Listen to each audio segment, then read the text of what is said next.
Okay dear students, আজ আমরা শুরু করছি ক্লাস 10-এর লেসন 4।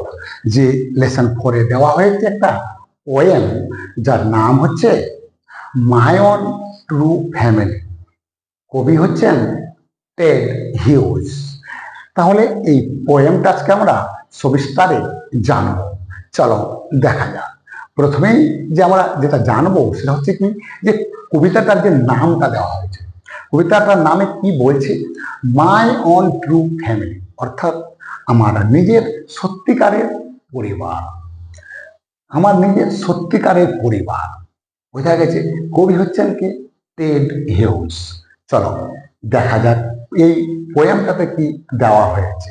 খুব গুরুত্বপূর্ণ এটা একটা কবিতা, যে কবিতাটা আমাদের আগামী বছর মাধ্যমিকে আসতেই পারে। চলো শুরু করছি। প্রথমেই এখানে আমরা দেখতে পাচ্ছি, প্রথমেই বলছি ওয়ান্স আই। আই বলে তো, আই বলছে তো লেখক, অর্থাৎ লেখক নিজের কথা বলছেন। বোঝা গেছে।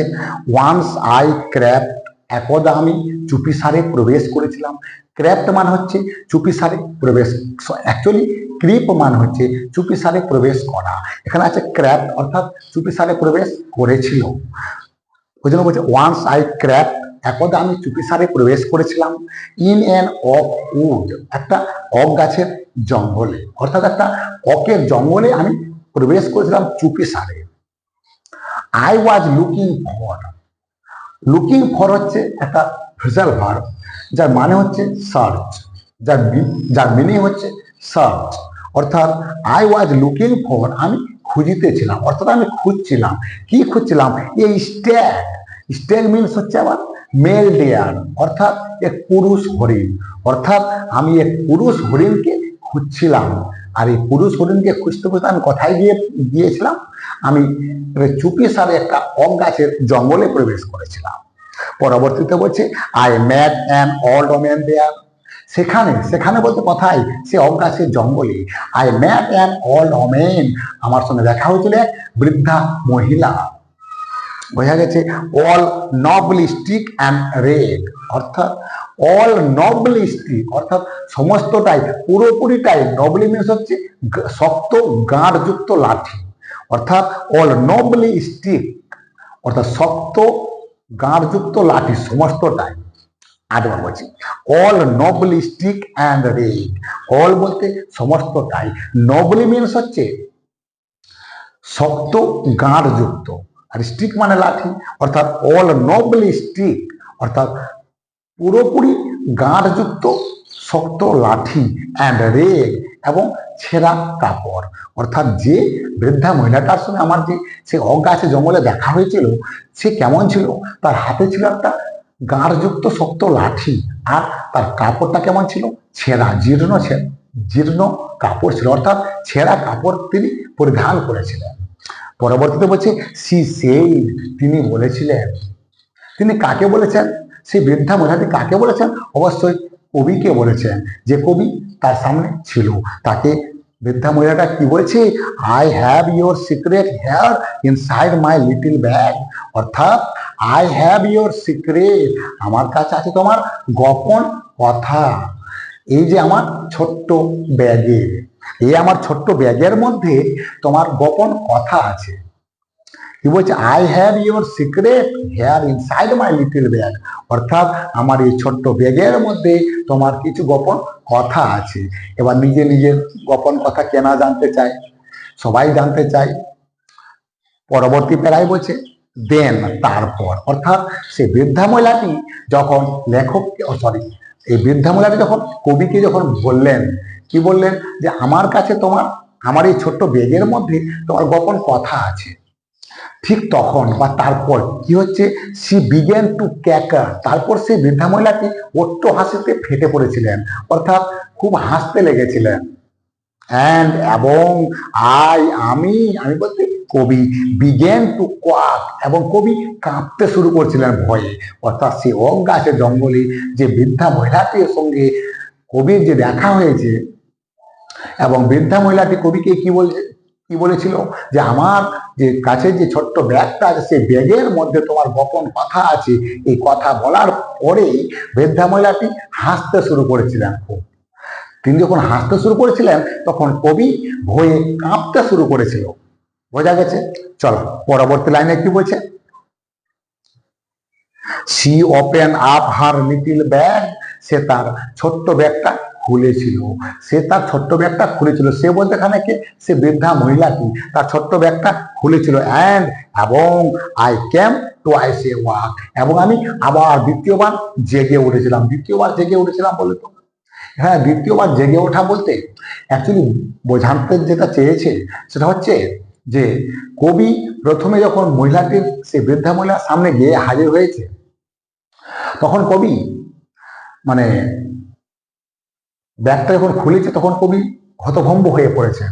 এবার যখনই সে ব্যাগটা খুলেছে তখন সে আবার দ্বিতীয়বার মানে এই পৃথিবীতে ফিরে এসেছে, অর্থাৎ তার যে জ্ঞানটা সেটা তার কাছে ফিরে এসেছে। এখানে এই কথাটাই বোঝাতে চেয়েছে।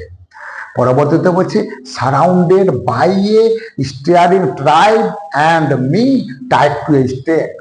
Surrounded by a staring tribe, অর্থাৎ এক দৃষ্টে তাকিয়ে থাকা উপজাতিগুলো আমাকে বেষ্টিত করেছিল। অর্থাৎ কি বলছে, surrounded by a staring tribe, অর্থাৎ আমাকে বেষ্টিত করেছিল, অর্থাৎ আমাকে জড়িয়ে ধরেছিল।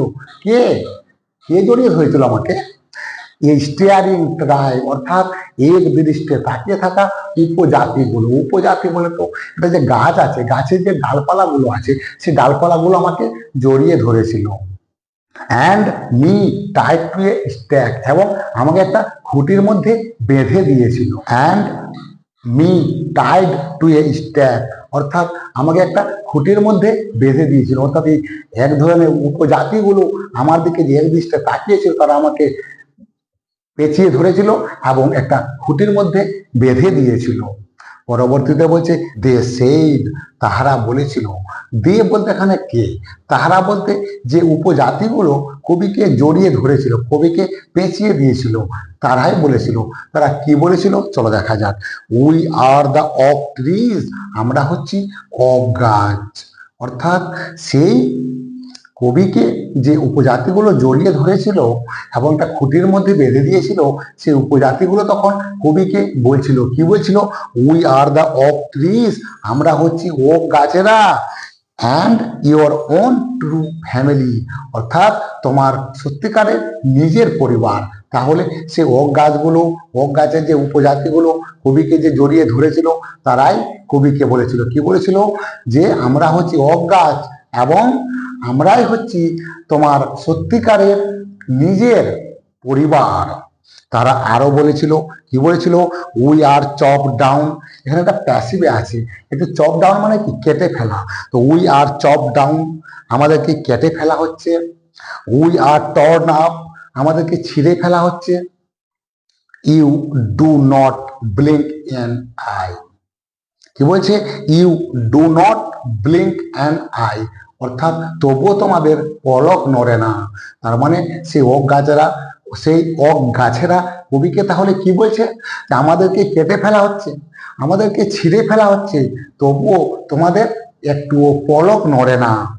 পরবর্তীতে বলছি, unless you make a promise now, যদি না তুমি এখন একটা শপথ নাও, বা যদি না তুমি এখন একটা প্রতিজ্ঞা করো, কি? Now you now you are going to die, তাহলে তুমি এখন মরবে, তাহলে তুমি এখন মরতে যাচ্ছ। সুতরাং সেই ওক গাছের উপজাতিরা যারা কবিকে জড়িয়ে ধরেছিল এবং একটা খুঁটির সঙ্গে বেঁধে দিয়েছিল, তারাই সেই ওক গাছগুলো এখন কবিকে বলছে যে এখনই তোমাকে একটা প্রতিজ্ঞা করতে হবে বা একটা শপথ নিতে হবে। আর যদি তুমি এখন এই একটা প্রতিজ্ঞা না নাও তাহলে এখন তুমি মরতে যাচ্ছ, তার মানে তোমাকে আমরা এখন মেরে ফেলবো। Whenever you see an oak tree felled, যখনই দেখবে একটি ওক গাছকে কেটে ফেলা হচ্ছে, সয়ার প্রতিজ্ঞাবদ্ধ হও বা শপথ নাও। Now you will plan to, তাহলে তুমি দুটো গাছ লাগাবে। অর্থাৎ যদি তুমি দেখতে পাও যে একটি ওক গাছকে কেটে ফেলা হচ্ছে, তৎক্ষণাৎ তুমি দুটো ওক গাছ লাগাবে।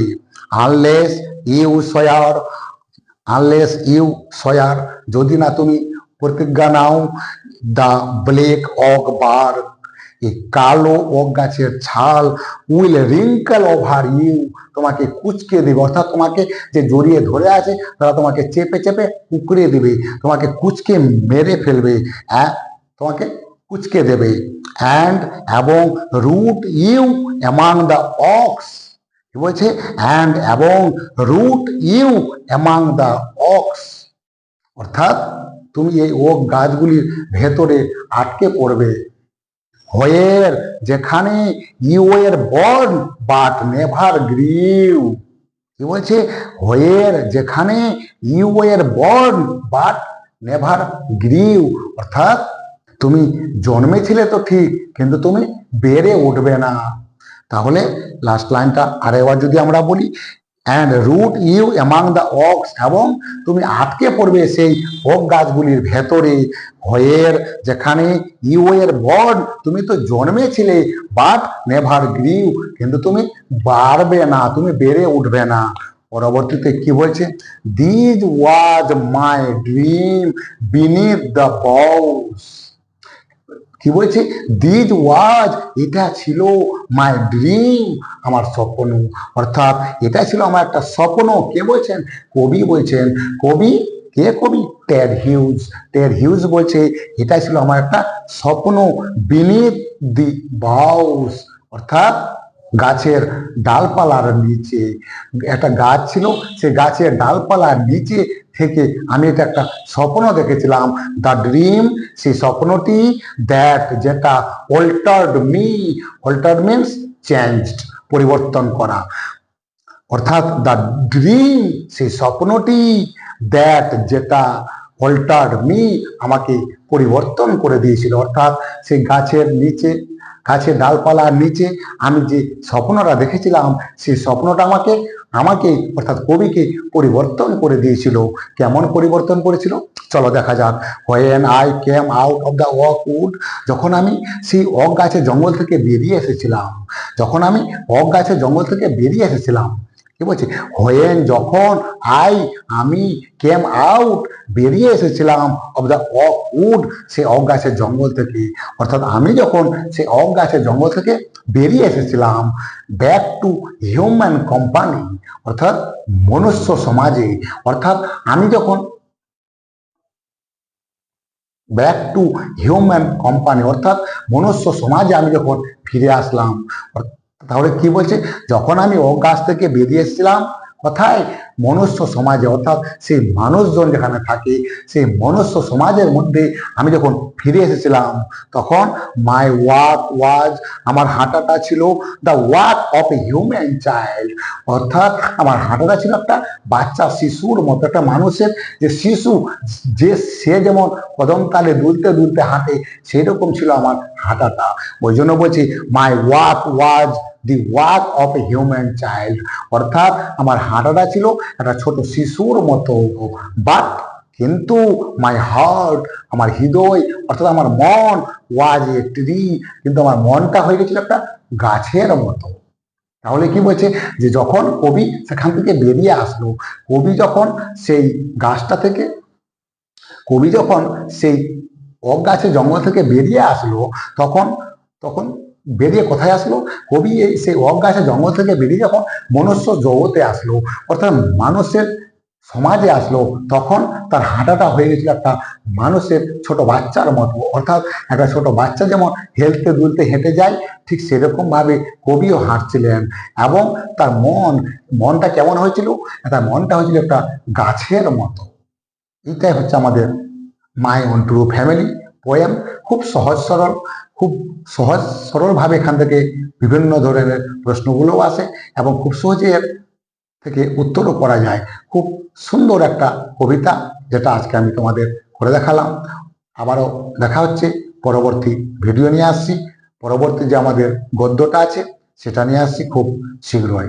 যদি ভালো লাগে অবশ্যই লাইক করবে, কমেন্ট করবে এবং সর্বোপরি সাবস্ক্রাইব করে আমার এই স্কুল ইংলিশ চ্যানেলটা পাশে থাকবে। Thank you. দেখা হচ্ছে আবার পরবর্তী ভিডিওতে।